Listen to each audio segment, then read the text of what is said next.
Decíamos en la introducción de nuestra exposición que nosotros andamos en guerra, continuamos la guerra, y tiene que ver en primer lugar con la interpretación de la historia.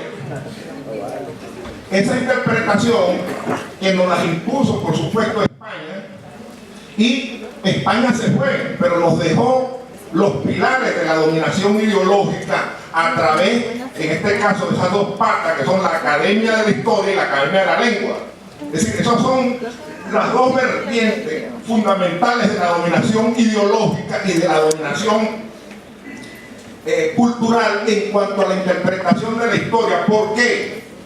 Fíjense lo siguiente: para ser historiador, para ser doctor, para ser un hombre honorable, desde el punto de vista de los códigos, por supuesto, de la dominación colonial, tenía que tener el visto bueno de la Academia de la Historia. Y la Academia de la Historia, esto no es solamente aquí, porque eso lo han discutido mucho, sobre todo los cubanos. Es decir, la Academia de la Historia, el visto bueno se lo da la Academia de la Historia de España. Es decir, que está todo lo que son las academias de la historia de América Latina, son pequeñas y miserables taguaras ideológicas del colonialismo español. Para ser honorable, para que la gente, para ser un tipo honorable como el señor Guillermo Morón, ellos tenían allá en España, le daban el visto bueno, es doctor, este sí sabe, sí es un tipo serio.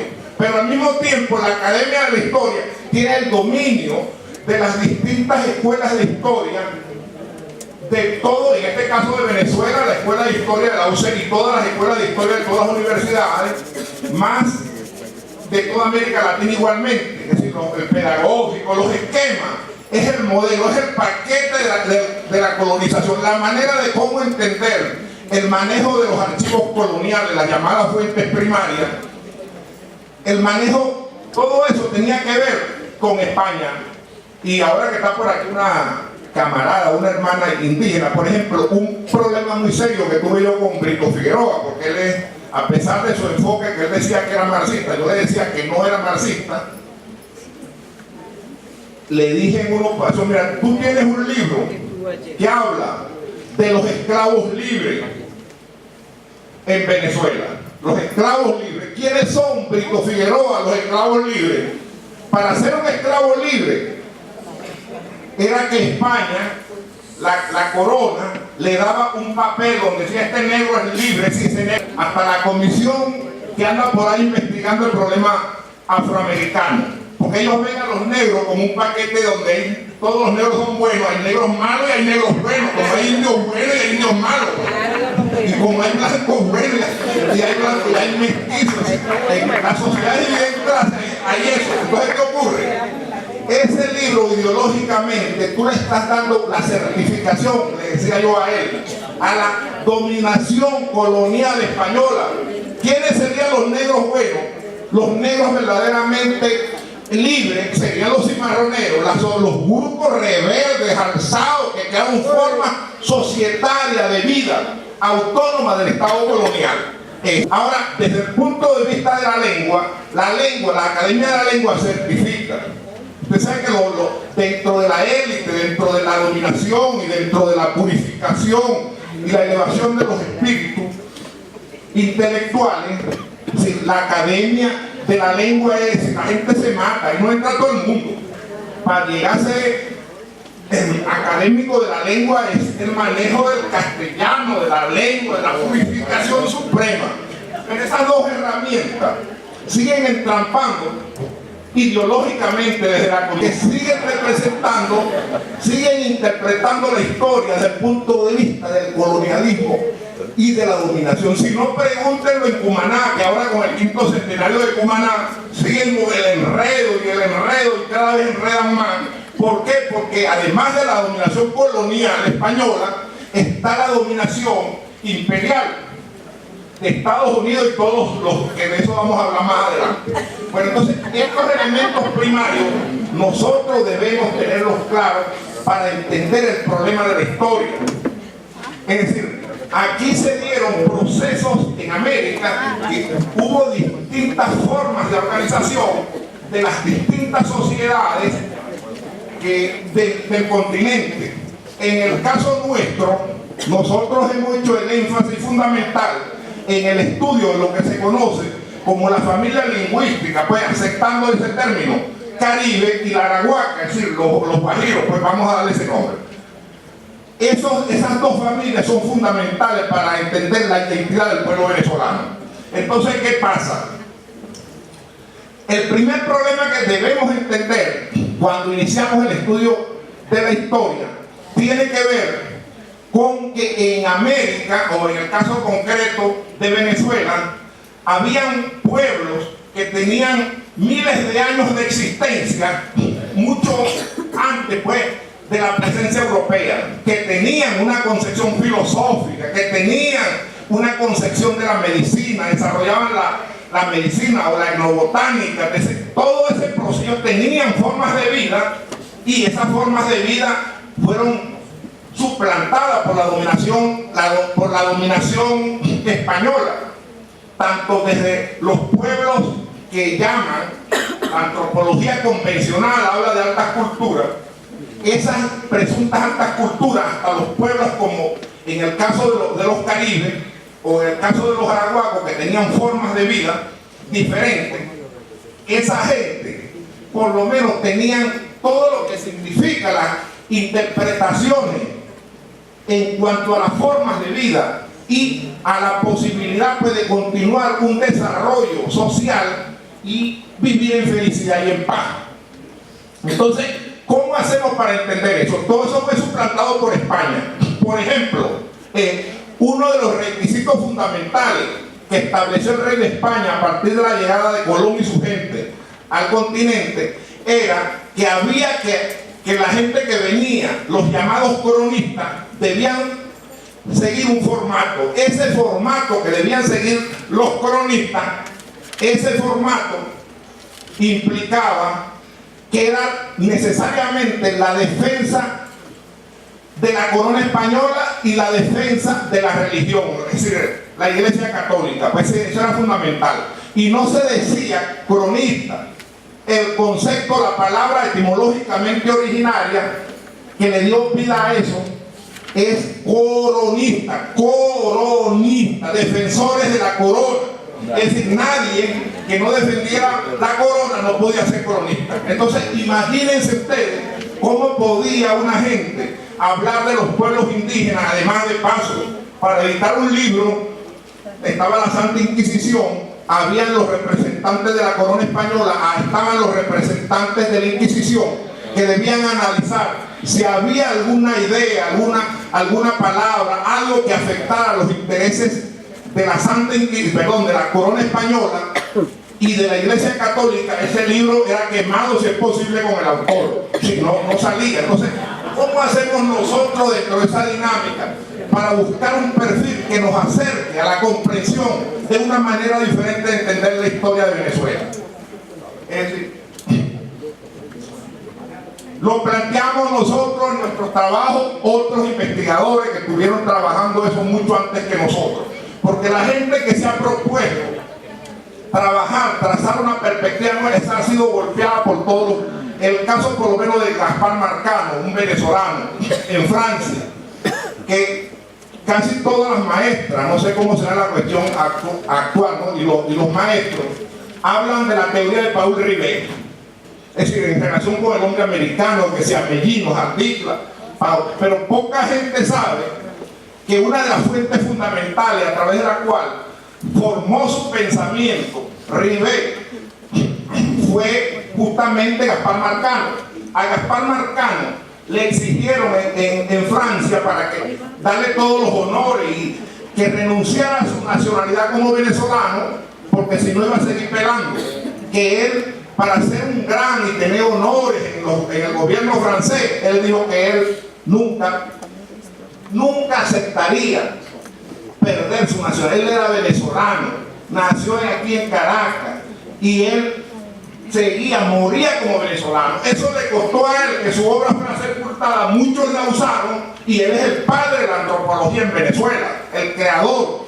Así como él, hay otras personas que hicieron aportes, pero por haber irrespetado y no haber aceptado lo que le exigía Francia. Por supuesto, eso se trasladó a todos los imperios, su obra fue ocultada, no se divulgó, y bueno, la gente sigue reivindicando. Estamos en esta etapa nueva y su trabajo pues tiene poca difusión, pero él traza ahí algunas ideas clave para entender a los pueblos que habitaron a Venezuela antes de la presencia española, y es importante. Ahora, como hay prisa, nos meteremos ahora cómo entendemos el caso de Guaycaipuro. Lo primero es de acuerdo con lo que planteó Carlos Marx, para evitar todos esos enredos que tenían todos los pensadores filosóficos y no filósofos en relación con la historia, y que hasta hace algún tiempo atrás en las escuelas primarias, en los liceos, decían que la historia comenzó con la invención de la escritura. Hay todavía maestras por ahí que siguen diciendo eso, ¿no?, a los muchachos.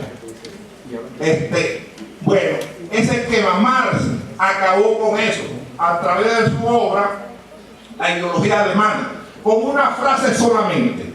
Marx dijo: la primera premisa para que exista historia humana es la existencia de individuos humanos vivientes. Es decir, si existen seres humanos, ya con ese ser existe historia, y le resuelve el problema no solamente a los pueblos indígenas y a los pueblos africanos, a los llamados ahora afrodescendientes, a los pueblos negros, pues. ¿Por qué? Porque si son seres humanos, ya ellos están en la historia, y están en la historia también los pueblos indígenas, y están los que son de color amarillo, los que son de color verde, azul, rojo, lo que sea. Nadie, ningún grupo humano está fuera de la historia. Marchamos al ritmo de la historia, entonces él acabó con eso. Ahora, ese concepto que han venido manejando las clases dominantes en cuanto a la interpretación de la historia, es que la historia lo hacen las ideas y los grandes hombres, ¿no? Y entonces excluyen la participación del pueblo. Eso lo resolvió Carlos Marx al decir eso, que ahí dentro de la historia estamos todos, ya, pues si somos seres, todos estamos en la historia. El problema es las interpretaciones específicas, particularidades de las múltiples realidades de cualquier formación histórica determinada.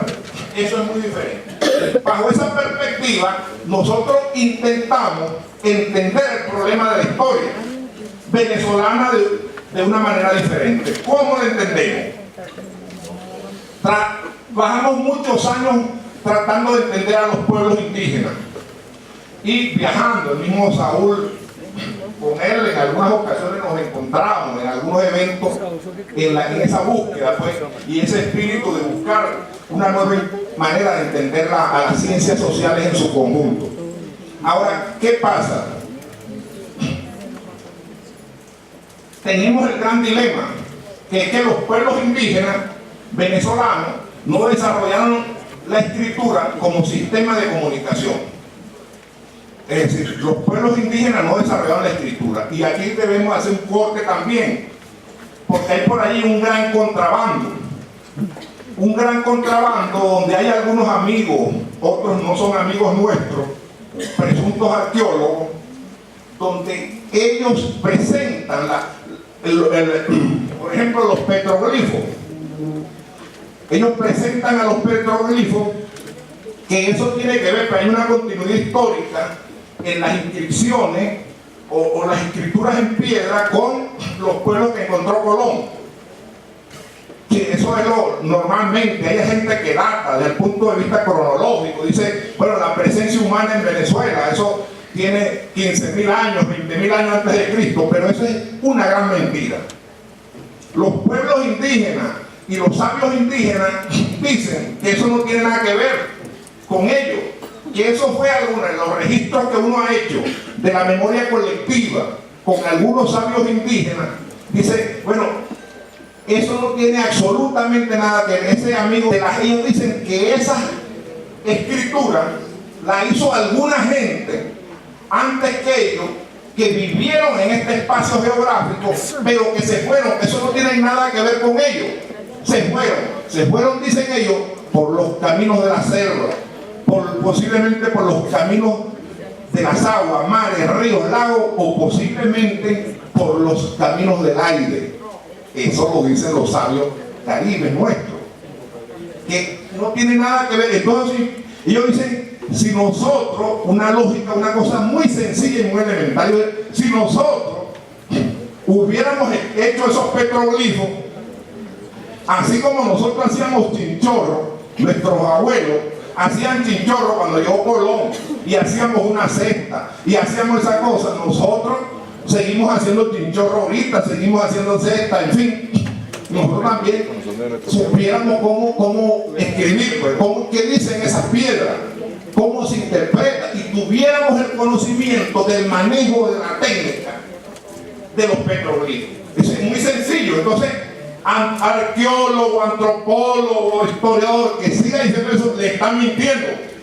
Y nosotros, como científicos sociales, debemos buscar la verdad o acercarnos a la verdad. Y hay una ruptura total que no tiene absolutamente nada que ver con eso.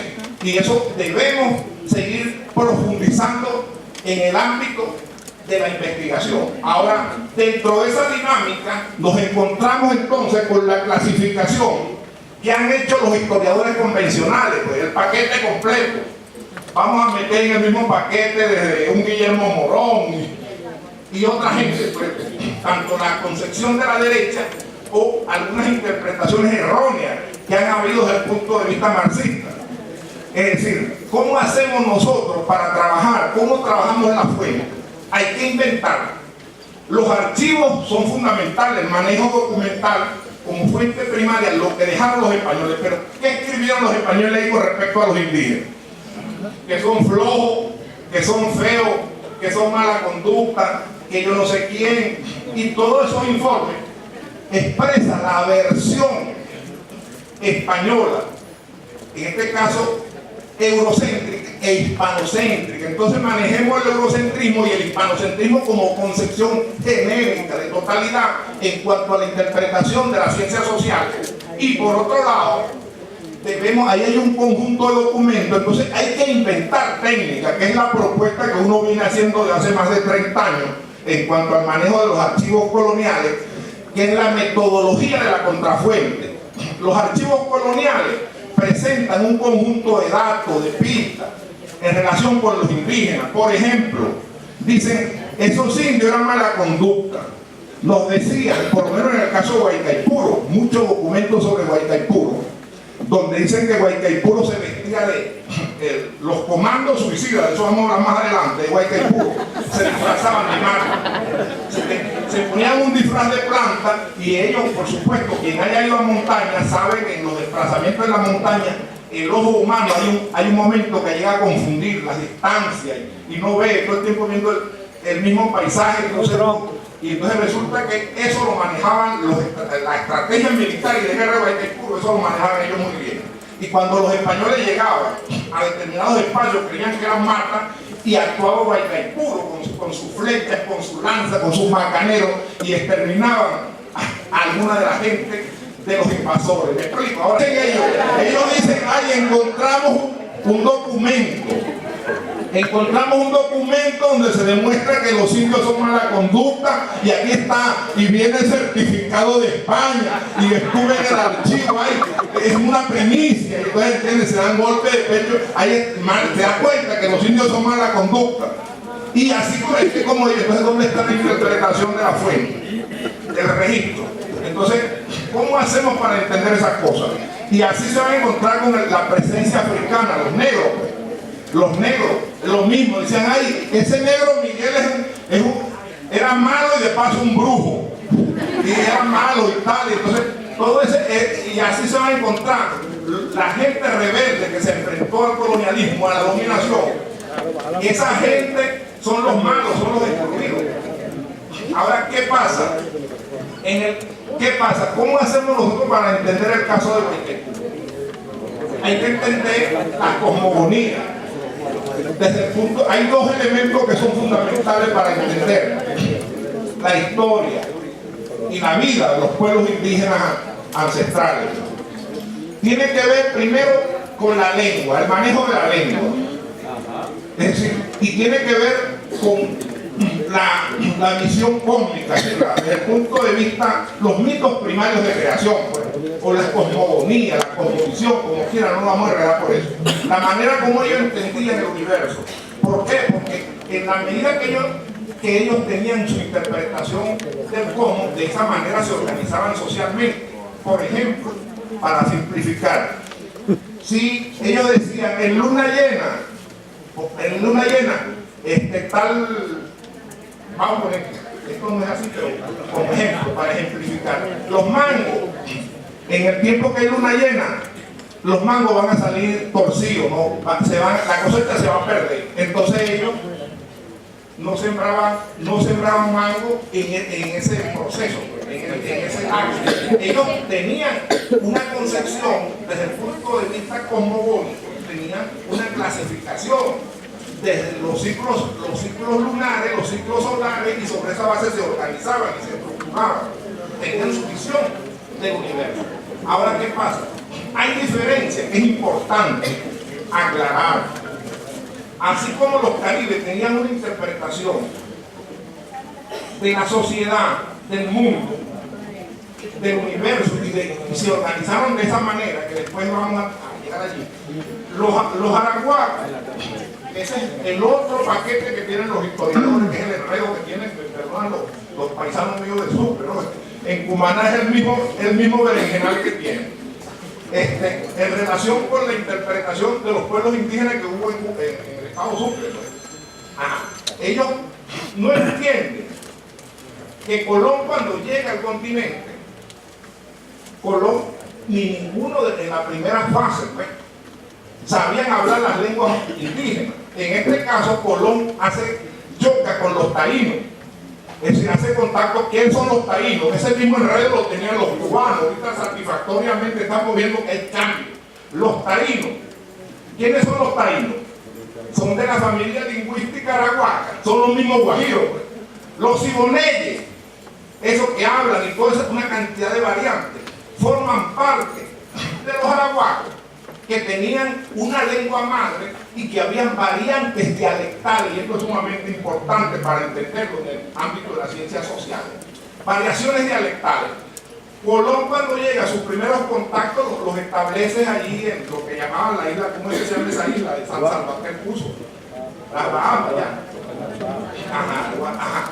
Ese arahuaco y todas las llamadas Antillas Mayores, Puerto Rico, parte de Haití, en el caso de, ¿cómo se llama? Cuba, en el caso de la española, que no puso Haití, República Dominicana, de alguna manera predominaba, estaba presente mayoritariamente la presencia de Arahuaco, era territorio de Arahuaco. Ellos tenían un mapa geopolítico hasta donde, y tenían una organización ancestral, su estructura matrilineal, su estructura clánica, que todavía se mantiene en la Guajira. Básicamente en la Alta Guajira todavía hay reminiscencia, pues se conserva. Es decir, cualquiera de los profesores aquí, de los amigos aquí, todavía creo que si desea casarse con una guayú y va para la Alta Guajira, allá lo primero que le dicen es, bueno, la dote, ella te cuesta tantos ovesos, tantos caballos, tantos burros, tantos mulos, tantos chivos, tantos... un negocio, y eso no es, porque ese es el otro problema que yo tuve.